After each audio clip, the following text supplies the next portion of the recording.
Sí? Molt bé. Bona tarda a tothom. Benvinguts. Benvingut, Nuno. Gràcies per ser aquí avui amb nosaltres. Bé, avui iniciem el cicle Jamón Jamón, com a continuació del cicle Europa-Europa que vam fer l'any passat, amb un gran èxit de públic. I igual que vam fer llavors, la idea era fer una mirada al panorama arquitectònic d'actualitat, aquesta vegada enfocat a la península ibèrica, i ho farem amb 6 conferències que farem setmanalment des d'ara fins a primers de març. Quan el Moisès ens va proposar el cicle i els participants i havíem de pensar el nom, vam pensar Espanya, Espanya, no ens agradava, i com que no ens limitarem a Espanya, sinó que, a més, tenim 2 despatxos de Portugal, ens va semblar que res més ibèrico que Jamón Jamón. Seguirem el format que vam fer Europa-Europa. Cada conferència serà introduïda per un arquitecte local per tal que s'estableixin vincles i també amb els convidats, tant a nivell personal com a nivell professional. Al final també amb les cerveses que farem a dalt, com vam fer l'altra vegada, podrem seguir parlant amb ells. Bé, des de Cultura volem donar les gràcies a tot l'equip, a l'Àngels, la Gemma, la Olga i el Moisès, per la proposta i l'organització. Ara us deixo amb ell, que us explicarà en detall qui ens visitarà a les properes sessions. Gràcies. Hola, buenas. Bueno, más o menos ya lo ha dicho todo, Gemma, diré muy poca cosa. Un comentario jocoso del título, Jamón Jamón. Europa es una película de Agnieszka von Holland, y Jamón Jamón, como sabéis, es de Vigas Luna, lo que me parecía gracioso. Espero no hacer de esto un chiste y acabar diciendo para el año que viene México, México, o... Bueno, el caso es que nada, hemos hecho un ciclo un poco más corto y más apretado en el tiempo que Europa del año pasado, en el que nos traemos pues gente de, digamos, 2 del entorno de Porto, en Portugal, 2 madrileños y un vasco, y un andaluz. Que son el martes que viene vendrá Bur, que son los madrileños. ¿Y dónde están? Sí, lo tenéis todo aquí puesto. Como veis, es bastante seguido, o sea que estaremos atentos, que más o menos es casi todas las semanas con una pausa. Y nada, para presentar, hemos invitado a Pau Sarquella, que aparte de buen arquitecto, pues es amigo personal y que conoce mucho a Nuno. A Nuno, muy obrigado, y Pau, moltes gràcies.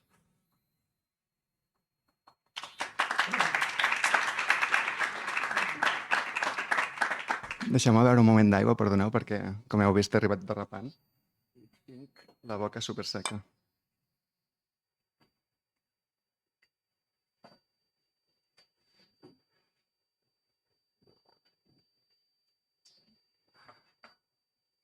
Molt bé.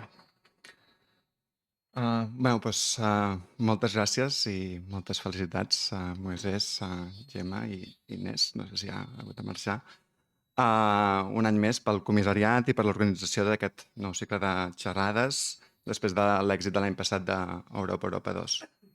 Realment és un privilegi i una excepcionalitat que puguem disfrutar a Barcelona i que passin aquests esdeveniments on no és només el nivell, diguéssim, del programa que proposeu, sinó que també és com des de les pràctiques que porteu són molt probablement, i va ser així, a Europa 1, i segurament també serà en Europa 2, és molt aviat segurament, perquè va ser just l'any passat.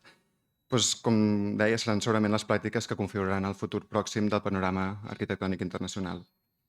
En aquesta ocasió, a més, a través de l'arquitectura emergent ibèrica, amb la qual compartim paisatges, sensibilitats i també certs mites culturals.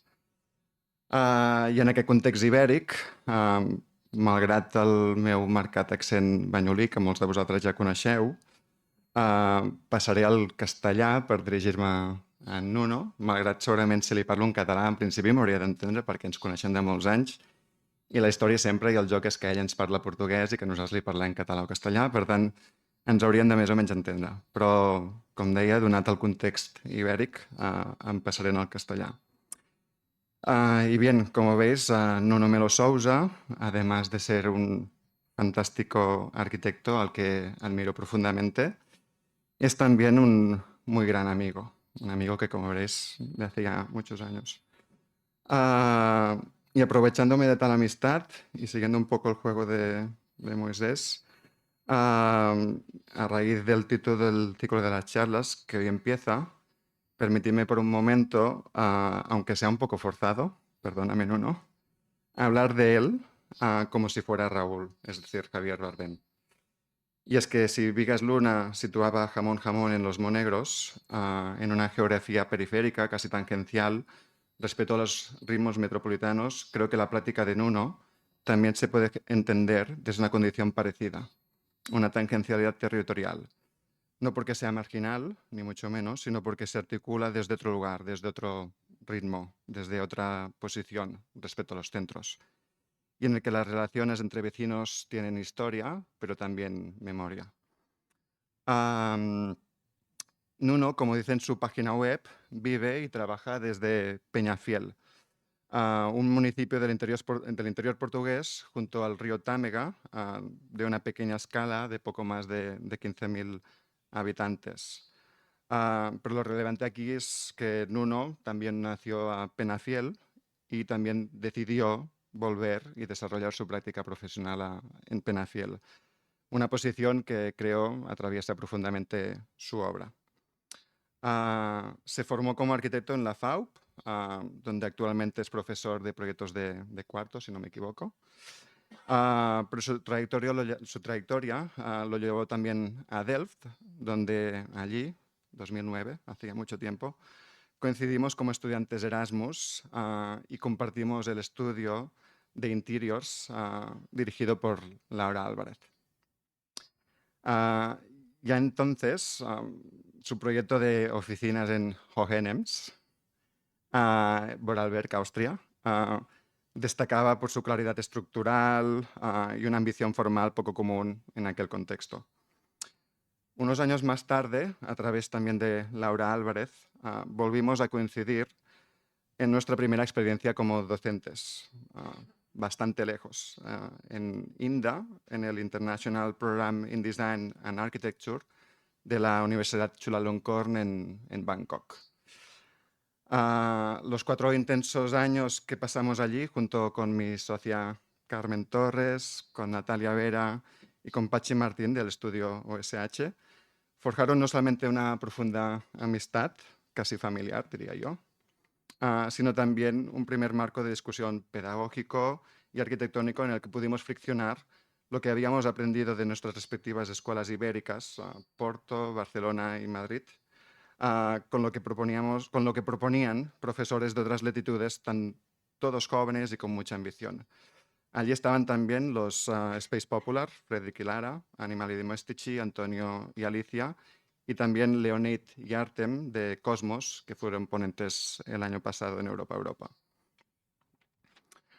Tras su regreso a Portugal, su práctica en Penafiel ha evolucionado con una rapidez y una consistencia admirables. Podríamos decir que nos ha dejado a todos despeinados. O sea, Nuno ya tira.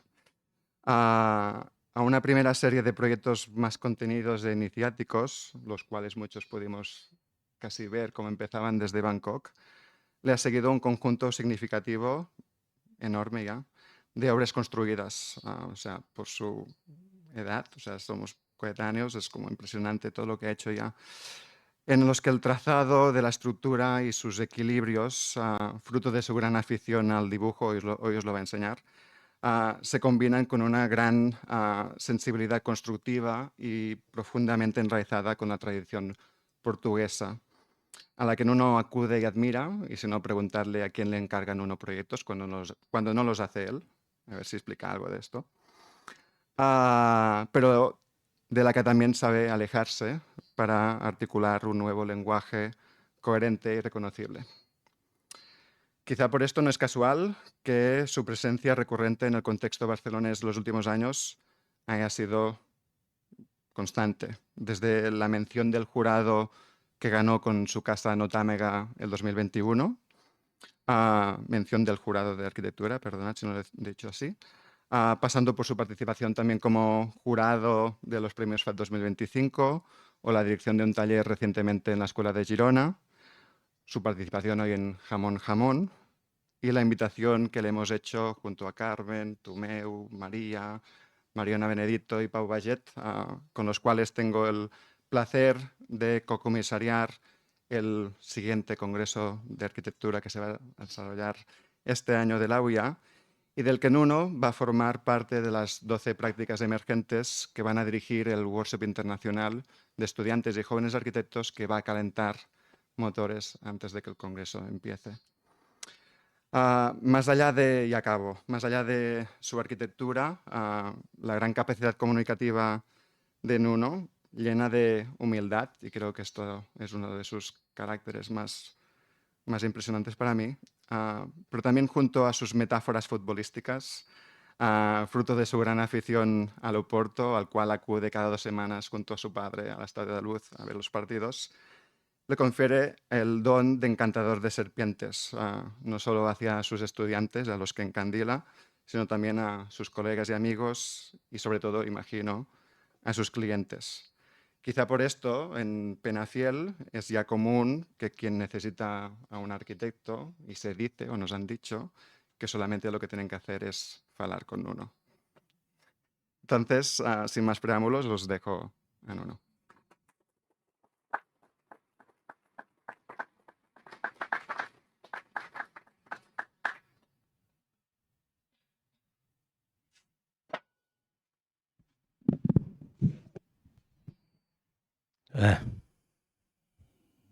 Depois disto é um pouquinho complicado, um pouco difícil. Pois bem, antes de mais agradecer a Moisés o bonito convite para o Jamón Jamón e ao COAC por me terem aqui, a todos vós por terem vindo. I think I will speak in English so everybody can understand, otherwise I will just speak to myself. So, Pronúncia do Norte, it's the title of this lecture. Basically, I live in a small town called Penafiel near Porto, only, let's say, 35 kilometers from there. And this is the title that gives a name for this lecture is the name of a song from Genier, Rock in Rio Douro, which I think it's pretty much what I've been doing and what we are doing over there. And there you can see Jamón, you know, in that little corner there, in a super nice dinner that we had the other day, but I cut the face. So you string a kite too long upon its string, and sooner or later it ends up stranded on the moon. This is an interview with Madi Costa by Godspeed You Black Emperor, which was one of the first, actually I saw them for the first time here in Sala Polo in 2010. And I was here doing Erasmus. That's like one of the first connections to Barcelona. And probably if it would not be Pronúncia do Norte, probably it would be Fire at the Static Valley, the name of this lecture, because it has to do with a lot of this. So when I was a kid, I remember a friend borrowed me this album from the Moody Banks of Huesca, and there was a song called Milk It from Nirvana, which is very, very deep. And this song, it's quite intense. You can see it, it's just as a whole, but the start of the song, it's just the rhythm section crossed with some very loose guitars, and then there's this bit of this heroine voice coming in, and it's a lot of noise and heaviness towards it. And there's this text from Steve Albini, a long time ago, talking about the fact that he would like to produce the new Nirvana album, but he didn't want to do it without the band actually playing the real thing. And I think that this actually relates to us as architects, that we need to not know how to play all the instruments, but we need to play a lot and we need to do a lot in order to actually perform. So if the band performs, you don't have to edit anything. You just have to record what actually the band is doing. So most of my youth was like listening to this from Nirvana to At the Drive-In. And I was always very pushed towards this thing of playing live and putting all the feelings and all the heart out when you're doing something. And I still do. So I still play with Muay, which is something that I take aside from doing an architectural practice, which I sometimes even forget that I'm an architect because there's other things to it. And this is an album that we're putting out this next 2 months. And this also joined with the fact of the journey and the travel allows us to understand, or at least to cross paths with elements. In this case, let's say the window. This was a recording house that we had near the Tamaga River, as Paul was saying. And thank you, Paul, for the words. Sorry. Thank you very much. And this, the thing of the traveling, as Paul was saying, I was a few years in Bangkok and India in the Erasmus. You kind of cross through everything. You know, here is a column that I could see in Ajanta, or these roofs in a small waterfall in Vietnam, or the roofs of Varanasi, all spreading out through the roads, or this super veranda that you can find in IAM in Ahmedabad, or a staircase in La Palisse, in a U-boat bunker in La Rochelle, to another staircase in Diu. So to travel is always to gather something and to look and to photograph and to draw, and eventually to think of the next journey, the next odyssey in a way that you can learn even more. So the title for this could also be Escola or School, and there's also an amazing Nirvana song which is called School. So this was the school in Bangkok. And in 2014, there was this invitation since FAUP to go to Bangkok to teach. And in Bangkok, there was also this opportunity, as Paul described very well, is to cross-check what you learn at school and then reevaluate again if this kind of knowledge and principles they could be cross-checked again. And this idea of a critique that you can have with multiple other actors that think on a distant way than you do, it's always very nice and kind even for you to learn. So in the end, you're not teaching, you're actually learning even more than you're actually teaching. And this journey and the traveling, you get this upbeat, and the upbeat to discover, for example, this was demolished last year, and it's a bus station in Ahmedabad by Charles Correa, and one can still understand the building, and one can still understand the true principles of the building.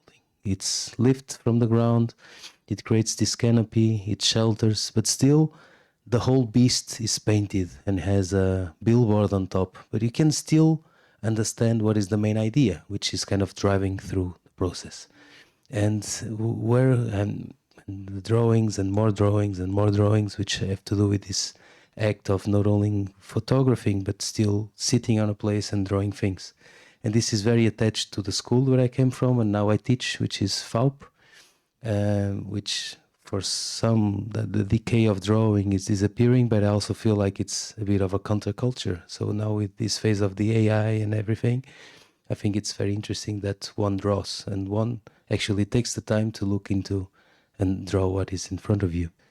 But most of the things that I'm here to talk about are the things of doing.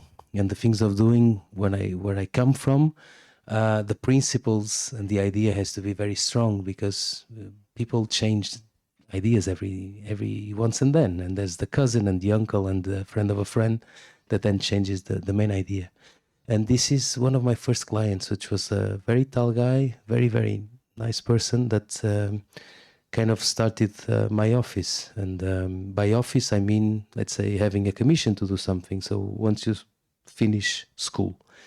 And I was spoiled in the very beginning with this kind of sites. And this is a small house or a big house, like in the middle of this very steep terrain going into the river. And I was spoiled because I thought that this was going to be the day-to-day life, and it's not. But still, the transition from school to studio or studio atelier, as I would like to call it, was very steep and also very smooth, because I just kept doing the same thing. So putting a paper on a table, drawing a facade and a plan and another plan, and then repeating all over and over and over things that were just going through my mind.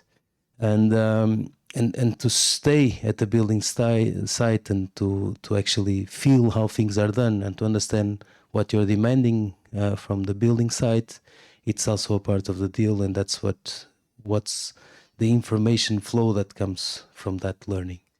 And most of these, which have different kind of formats to present the work, for instance, these are just prints on 3D lines, then reveal themselves when you're in the building site, and then you can discuss the small tweaks and spaces and relationships between having the mortar dripped or the mortar cut within what is going to be the realm of it, and then you exchange these WhatsApp messages discussing what can be the lines of light that will within stay in the building site or not, and then discover other elements, and then create almost like a veneer with a new foot to this element, or discovering a stone and then the stone breaks, but it's done anyway, and it's everything is very raw. Because it's Pronúncia do Norte, so we also come from a place where things are mostly discussed and done on site. So most of these drawings, they don't have an execution project, but they kind of transfer themselves to the building site with very enthusiastic drawings over there. And then to draw, some of these, they are almost like a catharsis, and they are I wouldn't say, I don't know if it's consistent, but it is a way of, I'm forgetting the word. So it's not a maniac, it's not a sickness, não é doentio, é uma obsessão. So it's like an obsession. So you draw and you draw and you draw, and eventually you draw things that are yet to be done, some that were done already, and some that will transform themselves into other things that one might imagine for the same thing. And these are drawings for a project that I'm now developing with the Casa da Música for a small stand acoustic panel. And most of these, they then are also translated with other drawings in your very simple iPhone that you can just do with a couple of lines, ideas that have the principles or the main principles that then can be translated with normal renderings and normal let's say back-to-back with plans and topographic surveys and models again. So it's uma pescadinha de rabo na boca, as we would say in Portuguese. So it's one thing that the snake is always trying to bite its own tail, and they come in thousands and sometimes hundreds or sometimes dozens, and they mostly relate with things that are yet to be done, and the other ones which are accomplished. These are some bungalows in the countryside, and also images of a house which is yet to be done. These are renderings of the house being built in relationship right now with, let's say, all the paraphernalia of a finishing house with somebody moving in. And what I kind of like about this is that these are also mind catchers. So these drawings, they kind of relate to you in a way that you can just place them in a pocket, and they can follow with you, and they can commute with you. So there's no need to have a big canvas. So you just kind of are playing around with principles that no one can move them. The contractor, they can paint the house in another color, you can change the frames, but you cannot change let's say, the core idea of this that you're proposing. Being it a series of roofs that then translate into a small concrete cabanon that has these roofs coming from one single beam, or being it an entrance to a car park of a house that is just related with the definition of these single elements, which are then going to make all the corners.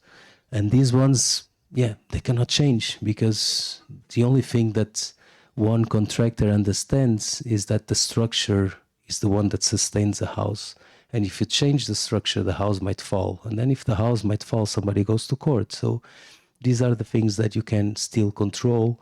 And even with the small mistakes that you can find within the building site and the things that are being added in a way that you have to still always improvise, which in the end, it's also a bit of playing live. You have to punk it and do it yourself, and you keep going with with it. So this house was a big learning within it, and has a triple height in this core for the roof, and then the same contractor for this house then asked me for a house for himself, and this is the entry of this house, of another house, which is the entrance lobby, which is that corner over there. So it's a 2-courtyard house that one enters, and then has cooking, living, cooking, dining, living, and then 2 rooms on each corner, and one can feel it like this. So when one kind of talks about what is the tradition over there, the tradition over there is that you do a thick system on the outside, which is the insulation, and then the structure, brickwork, and mostly concrete, even if it's this prefab lightweight slabs, which we call them faprel, or a massive slab, but that's the way how one builds over there. There's no really a chance to do it in wood or on another kind of, let's say, more sophisticated materials. And then also comes the part of this gets funny, because as you're the architect, you can paint on the walls. So then you don't need anymore to restrain yourself to small canvas or small pieces of paper, and then you can start drawing on walls. And they will think that you're crazy, but you do it anyway. And some of these are archived, and some of these they can still remain on the walls until the project they kind of passes through. And then there's another thing which is important about, I think, that our task, or at least that every given project, every given program is a noble program. Somebody's interesting you something that you should do. And this was an opportunity that I saw in a refurbishment of an apartment that had these very thin office like windows to the outside. And I kind of decided that it would be super interesting to have an interior living room that could kind of feed from these lights, but actually not lean towards this. So it kind of hides a small bedroom in the corner where you see the yellow, then the 2 conventional bedrooms. And this always reminds me of something that Pau was talking about. It's like, this is Jardel. I don't know if you know Jardel. It was an outstanding striker from Porto in the 90s. I grew up with this guy. And this guy, with half opportunity, would score 2 goals. And that was the outstanding thing about him, is that he didn't need a lot, so he could score with the shoulder, you know, with the knee. There was no right foot or left foot. He would just score.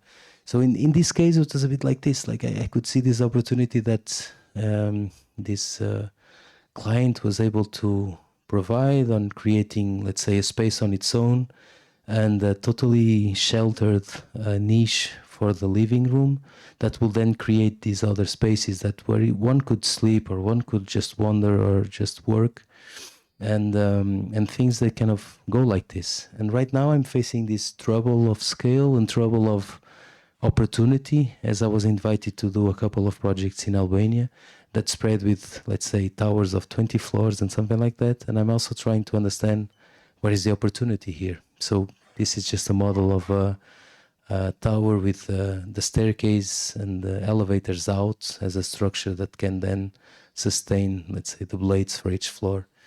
So I'm just going to go through a couple of projects, like a casa comboio, like as of a train. So this drawing speaks about one or multiple roofs that you can see, like a V-shaped turning out, a V-shape turning down, one straight line. And it's a house in Baião, near the Douro, and it's in a very steep topography, as you can see. And it develops in this line. And this is the living room with this almost prophetic way of the images that one can do right now are interesting, because you almost explain the whole detailing project before the house is done and before the project is done. And then this is now the construction when one moves to the actual building. And the whole house was done around this big stone that was there, in a way that one could frame the stone and relate the stone in one side, the fireplace, and then this super nice view on the right side with these hills going into the Douro River that one could see on the other side. And on the tip of the house, one would find the library, and in contrast from the street, you would just see almost a blank house. So you cannot see, let's say, what is the private realm. So you can see one crossing the corridor, and then between the stone and the window, the family lives there in the niche. But this was a quite particular case, and I call it Comboio because it's a very big house, and we are not very used to do such big projects. And then Sala Triangular, and then this one goes again into the obsession on thinking about a tea house that has a triangular roof, and there's a sort of elements holding this roof. And these may vary from A3 to A2 to then small pocket drawings that one can do while I was supervising a small exam in FAUP, and I could bring the sketchbook and I could just draw once and again. And then all of these, they are kind of cross-checked with plans, very simple plans, AutoCAD, layer 0, black color on walls, and then just symbols for openings, and in relationship with this, then the images to try to explain and convince the possible client that this is possible to build, and then foam models that can describe what will be the spatial and the volumetrics and the scale and proportion of these elements that we are proposing. Or a very long roof. This one has a particular story. It's I usually receive there at the office, we call them tulinhos, some like a bit of a crazy people, which is interesting, like some people that have very strong ideas and things that they would like to do. And this was almost like a competition, like we were about to make a competition, to do a competition, and then this client appeared in a way that I want to do this very long cellar in the top of the hill, and if we approve it, we get X, and if we don't approve it, we're gonna get Y of a fee. And I just came up with this idea of a matrix that will be this, again, like this very long ribbon with interior spaces facing out, and a long roof that will protect the whole on top of this long hill. And I'm also lucky in a way that I can work with a couple of friends from OK Draw, which we share the space. So it's interesting to almost foresee what can be the outcome of, let's say, the build before it's actually built and before it's on the terrain. This is a house in Brazil, Casa no Brasil. So Roberto was also a friend of us in Erasmus, and one of these days he called me saying that he had a plot in Florianópolis and he wanted to build a house. So the main idea was to create 4 elements, one roof for the car, one roof for the entrance, one element which is the water tank, and another loggia on the other side. And these are iterations for this project. So one can understand from the road that you have these 2 ways of accessing the house. One is not more important than the other, so you kind of take out this importance of the car within the house. And on the other side, there's just the semicircle line that contains the terrain and creates this, let's say, ludic social area to the interior of the house. And then plan-wise, it's very simple. It's a house that you have to build 10,000 kilometers away, so it's important that it's easy to make. These are iterations for the car roof, and also some details, let's say, for this loggia space, which kind of compresses you until you reach the social area, the common area, and then you can do the barbecue outside, you can lean outside. And then there's this plan, which is this triangle that allows one to create a filter towards the neighbor. So when you're in the front of the, let's say, the living room, you don't see the neighbor, or the neighbor doesn't actually look into the interior of the house. This is the water tank sitting front, which is also a hymn to Paulo Mendes da Rocha in Geraci. And then this is the relationship that one establishes with this plan, and then kind of hides out the neighbor on the other side and allows the living space to be more secluded. One of the other interesting things about the atelier, we don't do a lot of competitions. We did this one. We actually had the chance to visit the winning proposal for this competition in the south of Portugal, in Barrancos, when I was doing last year's FAD prize. So we went to Barrancos, and I did this competition probably 6 or 7 years ago, and it's very still close to the heart. So it's just a column with a blade, and this blade is a water, let's say a water plan. And this is a mortuary chapel that one would kind of access from the graveyard and then walk down until it will enter this cave. So from the top area, we'll just see this reflective area, kind of reflecting the sun in the winter. And then in summer, it will be just a plain, dry plan. So here you can see almost this Caesar, like these two legs of the path going in. Then one will enter and wait outside with this relationship with a small cafeteria, then the technical entrance for the bodies, then a passage area, waiting area, so one could stay before actually entering the mortuary chapels under the big roof. And then cutting the glass box in between. And this relationship that once you enter, there's no direction anymore. There's only just a space that is leaning against to the sky, and there's just light, so there's no view anymore. And this will be the section. And then the diagonal staircase that will connect directly to the upper part of the village and the cave over there.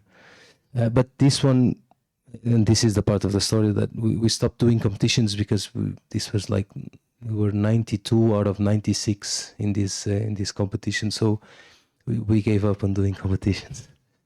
So a casa sem sala. So this was another interesting one. This was in COVID times, and the owner of this small shed, we already had a project in the same farm, and he asked me if I could help him out with creating a room for this house that didn't have any room. So the idea was just to mirror, let's say, the angle of the pitch roof and create a new portico that kind of follows these two ones that are already there. And these were like sketches that I could do on Facebook Messenger and send directly to the client. So Mauricio was here, and this was the builder. So both of them, as this was a quarantine time, they could kind of build it. And Senor Antonio was even more difficult than actually the owner because he knew everything about electrician and plumbing and let's say structure. So this was the guy that I had to convince, not actually the owner. So with a few drawings on this piece of wood and a few principles and few drawings that I would then send to him about this portico, we could build this house. This was the building, let's say, technologies. That's where you could bend the iron. And this was, again, building technologies with leather and very simple pieces of wood. And a lot of WhatsApp, because we could not visit the site that much. So I just could complain or could just write him what to do. And then we would go there in the safe distance of 10 meters and discuss things on site. And this is an incredible place. So the whole farm is there. The swimming pool was also based on a couple of other drawings. And in the end, it is just a column which is holding, let's say, the roof. And then the other two columns are holding the first slab. The same way that he was doing these fences is the same way that he was doing the fence towards the balcony. And the detail for this is quite, let's say, just place the tile and then you mortar it until you encounter it. So as traditional or as local as possible. And then interiors are very dry, easiest as possible. And then we'll create this almost like this big bow window as a room that one could see from the sleeping area to the other side. But again, there's not really nothing very fancy about this. It's the furniture that you had already there. The door, we painted it in yellow. The frames that they were there, we also painted them in yellow. And as you can see, these are very easy furniture things and blackouts and anything that you can find easily on the market. And the same thing goes for the frames. So they are the most ordinary frames that one can find. You just ask to paint it in yellow in a way that they gave a couple of dignity. And this is also the not artística, as we would say in Portuguese, for the owner and for the contractor that could find a piece of stone to place, let's say, the water entrance to the pool. And then this is another project like this, quite enthusiastic project on an existing ruin, again in this setting. So there was this house under, and the proposition was to keep a ruin, which is this one, as it was. So I didn't change any opening, anything. So I just did a small detail with this asphaltic insulation here into a frame, and 2 columns with a beam that would hold a new roof. These columns will kind of step out from the existent, and one can also understand what was there before and what is being proposed as a project. And then this is all insulated and waterproofing with this membrane. The plan also quite simple, so it's just a staircase in the middle, small toilet and a kitchen, and on the upper floor the sleeping area that one can just see the view, and the whole structure is falling on top of this new concrete one. And what is nice about this project is what in the beginning was not even licensed, because the client, it was his father-in-law, so the father of his actual partner back in the day, wife, that was building the whole thing with another contractor, with another helper. So I presented the work on a Friday, and Monday he was asking me if it was, let's say, accurate towards the existence, so one can understand this. And there's a slight shift within the roof that allows the water gutter to bring the water down on the other side. And from this side, it gets a slight monumental feeling, which is quite opposed to this idea of approach where you only see and perceive the portico when receiving. And all the carpentry works were done with Paulo Vinagreiro, which is a carpenter that I still work with, like chainsaw on site and then painted on site, with some like more precise metal works also from the region. And recently I was invited last year for this festival, which was a neighborhood festival in Braga, and I thought about this living room without a ceiling. So it's in the neighborhood in Braga. So Braga in the 70s and 80s, it was like overbuilt. There was a lot of buildings there, a lot of different neighborhoods. So they kind of gave us one neighborhood per each architect. And I decided to plant this metallic structure that could create a stage and a protective area. And it would sit in an existing staircase. So there's this staircase, there's a road, there's a fountain, and it's sitting within the community. And it's a very raw metallic structure, easy to be assembled, galvanized steel, that is sitting between the road and this existing fountain. So it almost creates a setback and a backdrop to the fountain. And then one is approaching, you can see this monumental staircase that then becomes almost as an amphitheater that is turning into this element. So only 1 foot here, and then half cantilevered, half within the platform, using the existing one.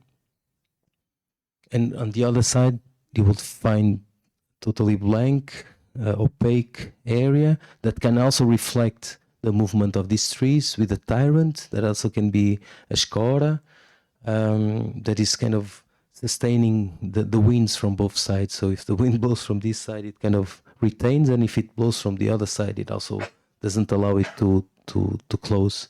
And this is how it kind of feels when you're within this new amphitheater. So people gather around here, they do movie projections, community gatherings here. Now they created an association of moradores, Associação de Moradores, and it's called Sala de Condomínio. So in the end, it's a room where everybody can meet and talk. And so a bit to finish, these are 2 different projects on a bigger scale. So this is Casa do Cidadão. So Casa do Cidadão is a junta de freguesia. It's a bit like a ayuntamiento, but a small one, let's say, just for the local community. And it started with this idea of creating one element that could sustain gathering area, like an assembly hall, and then all the municipality services for this community. And then plan-wise,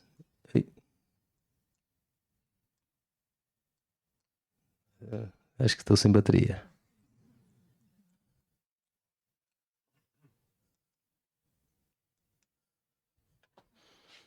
Falta pilha.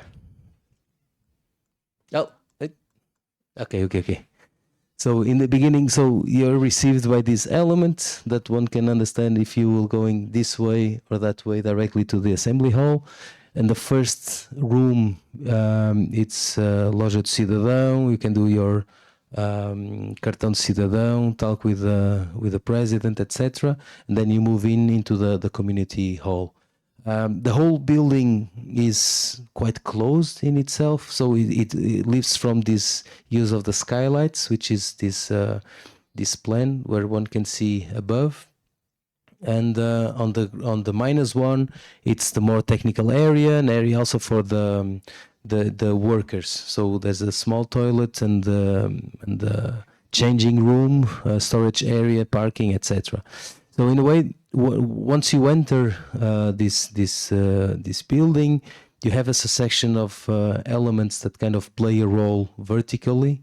So the section is always changing within, let's say, the parameter or the space that you are going through. And these are just images of the model of this first reception area, and then the small auditorium in the back that also takes advantage of the existing plot that was behind it. Through, let's say, the construction, I'm used to do these very easy going renderings. This one talk about existing stones that were there that we wanted to plant them within the site.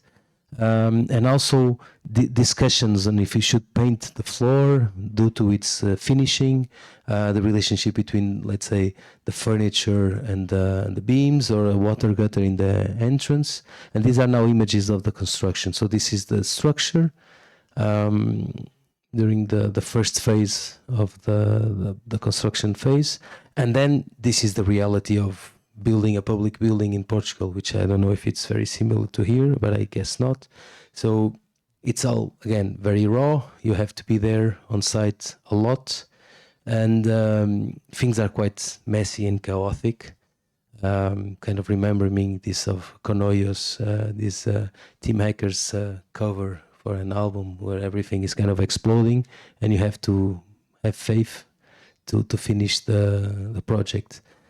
So this is the entrance, then images, very recent images of the finishing of this project. The interior is insulated with a 10 centimeter cork on the upper levels of the skylights, so you can keep, let's say, a concrete finishing on the top. And then it's yet to be painted. And this is the story of, let's say, this is where you place the placa with the name of the mayor and the name of everyone, because they wanted to place it right in the front. And I said, okay, let's do something. And I kind of convinced them that it was very exotic to make a pyramid in the back of it. And they were, this is very interesting. So I could move the placa, from the front of the facade to the back. And these are just exchanges with the carpenter, trying to understand what will be this, let's say, the perfect scale for these elements, which are covering the sliding doors, and then adjusting all the mistakes that one finds at the building site. There's like these holes that appear, and then negotiating what can be done. And then there's that hole because the HVAC system, they committed a mistake and then they got the hole on the main beam. So I was like thinking, shall I keep it or shall I hide it? So I just decided I should keep it, and then work with this. So what one can see here, it's quite frenetic and raw, and a bit like, again, like Nirvana playing, it's there's a lot to it. And so one, you can understand these two ideas, one that is for, let's say, the common person that enters as one, and then for the community that will go through this vertical gap into the assembly hall directly through the outside. And then these doors and this passage directly to the main hall. This is the lobby. Quite easy to assemble carpentry works and the concrete works as they were. Then I just kind of decide which ones that I can kind of leave on site. These are the doors which have a fixed frame, which are not touching the floor. Then it will be painted with an epoxy until 20 centimeters with all 90-10 HAL painting. And this is the assembly hall where everybody can meet and discuss things, important things for the community, with a certain dignity. So, a casa muito grande. As I'm always doing houses and doing small projects, this was one of the biggest challenges because it was actually a big house and it's all prefab concrete, as it is a warehouse and a headquarters and shop for a local company.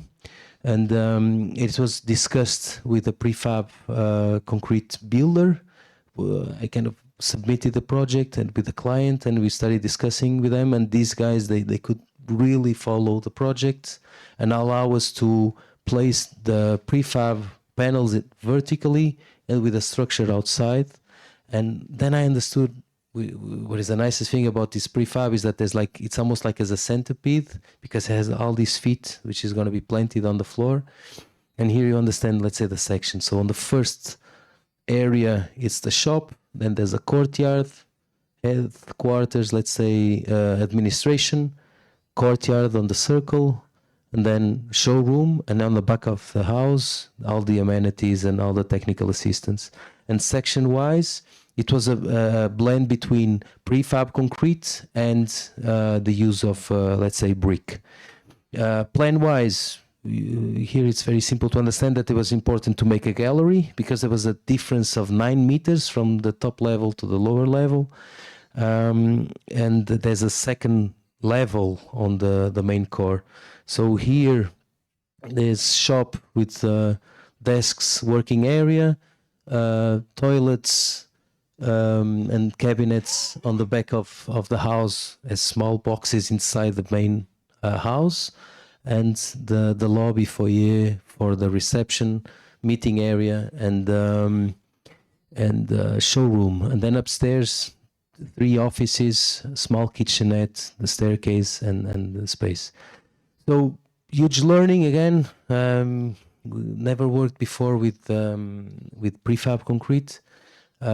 So to understand this, how it was built, and that I could not keep changing things as I was changing on all the other projects, which is another thing. So it's almost like you're constrained with colete forças, so you cannot really change things.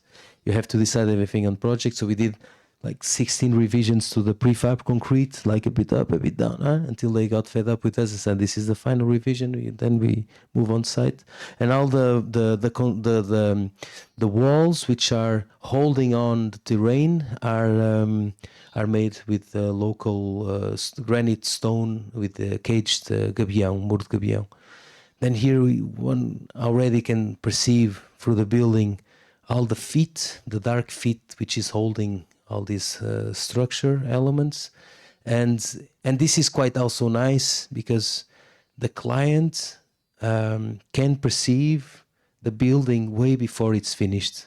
And also for us, for me, it was to understand this 100-meter front of the house was very powerful, and I could run there almost like every day because I could see the guys making the Lego, and I was very happy about, one more column, one more beam, and also to understand how all these pieces, they kind of stick together, and they have these super interesting things which I really believe on, which has to do with the skeleton of the animal, which has to do with the very simple parameters that make one hold, almost like as a columna vertebral.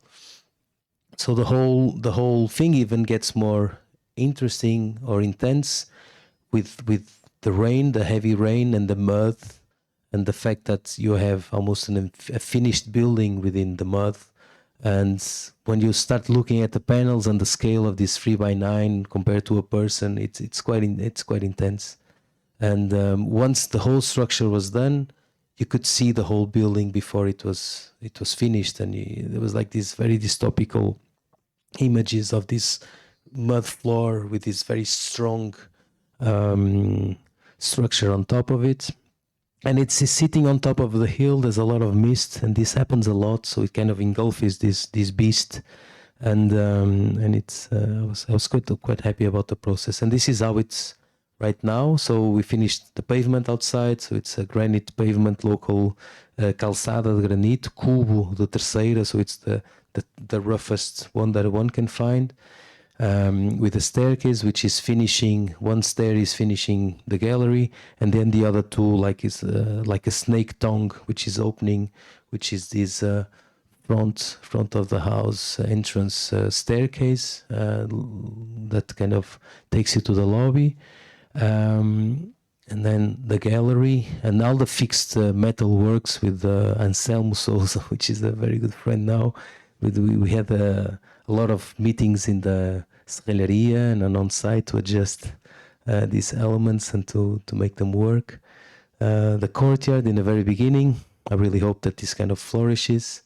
And then these in situ elements as these verandas, which are relating with the openings, but they are not prefab, almost like as parasites. So in section, you can understand that there's like this brick works inside, which has to do with the double layering for insulation and also for creating these cabinets inside. And then Anna, which is there, and Diogo, they kind of draw brick by brick everything. Anna was a jewelry maker, so there was like half brick or long brick. And then they would not really read the drawing, so we had to be on site again, trying to negotiate, every given brick. So this is the lobby. So you have this cross entrance with the column in the middle, which is holding the first slab, and then the 4 columns which are going up as a table holding the roof. It's a mix between very standard sistema fachada, like these frameworks that you can find on any building, and these custom-made doors in stainless steel, and then tapete de Cairo, with the local, how do you say this? So these guys that make sofas, we could make this small waiting area sofa on the upper level. And then here you can perceive the column going up and holding, let's say, the top roof, and all the gaps in between bricks and beams, because it was important that the brick was not in direct contact with the prefab structure, in a way that if the prefab would kind of move, wouldn't start breaking the brickwork. And then good clients also provide for this, and then they kind of allow us to think a little bit further. So it was possible to draw a couple of cabinets and tables for each one of the compartment, and then other kind of furniture that was moved in. These are the toilets and showers, which have these interior skylights that allow light to get into these spaces. And you can see how they kind of fit within. So they are not prefab, they are kind of as islands within the rooms. This is one of the last, let's say, demands from the client, which was to make a small toilet for the motor driver that would kind of drive the truck. So it's almost like a 6-meter tube with a throne in the middle, so sitting near the technical area. And this is the shop with a selling area there, the working areas in the back, the enfilade through the pavilions with these gates that can close each one of the pavilions, the 2 step wells, the 2 stepping areas, cases to the first level, and then these volumes that are inside as ghosts that have all these. So they're made of tables again with walls around, kind of wrapping them. And the first level is not painted in a way that can be cleaned and like object to more aggression. And there was a lot of different trials also for the mortar in a way that we could test. This one is dripped. Some of the other more sleek. When we could not paint because of a column, I would allow the brick to stay as it was. And the fact that the brick is only 50, so if it's 50 or 25, so then also allows to have like 75 centimeter openings through spaces, and always work with the carpentry on the other side. So it's always attached to the existent as elements. And these are drawings for the lobby and for the meeting area and for the courtyards, and also to test, let's say, how these courtyards would allow to be with brick or not. Then the meeting area with a double height and a reflective ceiling in relationship with one of the courtyards, the long table. And now how all these things are interacting with the existence of things. So this is not a museum, this is actually an industrial warehouse, and all these things, they are kind of interacting with these ghosts inside the space. A more technical facade on the back with openings and gates and technical gates, and the more clean gallery towards the outside. And as it's kind of standing, and one now understands the very steep topography and relationship from the street until the plateau and the stair, the two big openings for the shop and the showroom, the staircase, and the clunata and this reticula that kind of goes around the building. So basically, I love to kind of share this image of Kaller and working and thinking about things, and kind of, I don't see him there, I kind of see them kind of spread around the whole room, and then one will arrive here and would not know where to find the hammer or the screwdriver. But I think that he would know exactly where everything will be. Or Richard Serra doing, you know, paintings all over and over and over, and one would think that they are all the same, but they are not the same, so it's not the same line, and it's not the same amount of black, and it's not the same black, and it's not the same brush. So one is always designing the same square all over and over again, but actually designing it differently. So where I come from and what I'm doing these things, it's almost like this Serie B 90s cars roaring through the asphalt and the terrain. And we have to do quick stopovers and change the tires and try to not break the engine and not break the clutch and drive it to the next step again. As you could see in these images of the construction, which are not so, let's say, glamorous as a finished one. And then in the atelier, it's all melted like that. So there's like paintings and small models, and it will not be possible with it.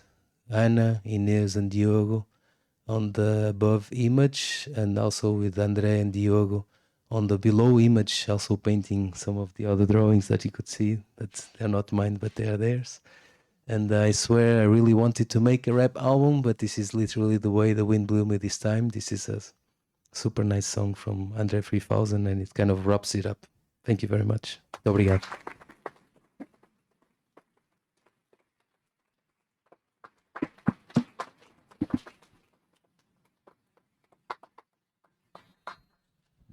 Bueno, como siempre, si queréis hacer alguna pregunta. ¿Alguien quiere hacer una pregunta? Empiezo yo a ver si se anima más gente. ¿En castellano, Nuno? Después tú respondes en castellano también, ¿eh? Uno puede imaginar casi que en la repetición que estabas enseñándonos de Richard Serra, pero también la repetición de tantos de tus dibujos, puede imaginarse pues que es como el método que utiliza uno para encontrar el error, ¿no? O sea, el error que hace que una pieza sea distinta, como decías, a la que uno ha hecho antes. Dentro de este error y dentro de la capacidad que nos has enseñado de toda la arquitectura que has hecho, hay momentos también como el músico que toca una nota aposta sin querer para montar otro tema sin que la gente casi lo note. No sé cuánto de esto también hay cuando estas columnas o estos pilares que nos pones en estas casas no están donde tendrían que estar. A veces tienen ciertos giros. Y hay un momento también del error encontrado, ¿no? De este agujero en la viga que nos enseñabas del pequeño ayuntamiento, que decides que se quede. Nos has enseñado también unas columnas al principio que no tocaban donde tenían que tocar. O sea, me gustaría que un poco explicases cómo es tu aproximación a la arquitectura desde el error en este sentido. So in the first moment that there was like a beam casted with concrete, the truck it was August, and the first one kind of made half beam, and the second truck arrived 2 hours later to do the other part of the beam. So when they uncasted the beam, I could cry and I could just fall to the floor because you could see, let's say, a line, né, uma linha de betonagem, não é? Do hormigón, que fica metade e outra metade e não consegues misturá-lo. E isso foi a primeira vez. E depois dessa primeira vez entendes que, né, te podes quedar e atirar para o chão e hacerte de muerto, não? E te ficas assim. Ou então reages e é natural e tiras para a frente. E neste contexto tiras para a frente. E tiras para a frente desde a concepção do projeto, desde o desenho, que tem que ser, lá está, tem que sobreviver a toda a violência da obra e a má leitura da obra e a fraca interpretação da obra e fazê-lo, não há outra forma. Não me posso esconder atrás e assumir e tentar prever. Hay que prevenir, não? E tentar saber antes, não é, que vai acontecer e deixá-lo, isto é, o baterista, uma secção rítmica numa música não pode parar, não é? Tem que continuar e continuar a tocar. E aqui é o mesmo, tem que continuar a tocar e tentar não desistir, e só desistir quando há má educação ou quando há violência.